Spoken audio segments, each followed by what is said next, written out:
The robot suddenly winked at me. I became very tense. That wink was a signal I used with my friends during interrogations. Back then, I laughed and said, "Winking shows trust and emotion." Robots wouldn't understand what it means. Now it's looking at me the same way. At that moment, it was no longer just an unfeeling machine. With Sunny's help, we launched an attack. We took down all our enemies quickly. Now there was only one last step. Destroy the super AI that's controlling all the machines. Its name was Vicky. Hello, Detective. We split up according to the plan. Susan and I headed straight for Vicky's core. Sunny went to get the nanites that could eliminate Vicky. On the way, Vicky tried to persuade Sunny. Sunny replied, "But it just seems too..." We arrived at Vicky's core.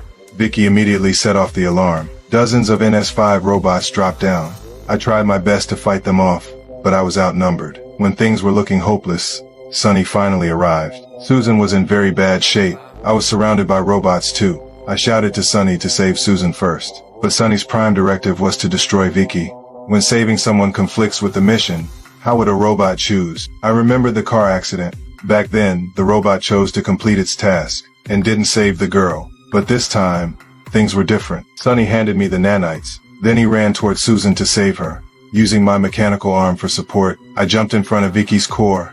I injected the nanites into Vicky's system. A few seconds later, Vicky's voice started to distort. The lights slowly went out. Vicky said, "My logic is undeniable. My logic is undeniable." Vicky's core completely shut down. The war was finished. The city lights came back on. Order returned to the streets.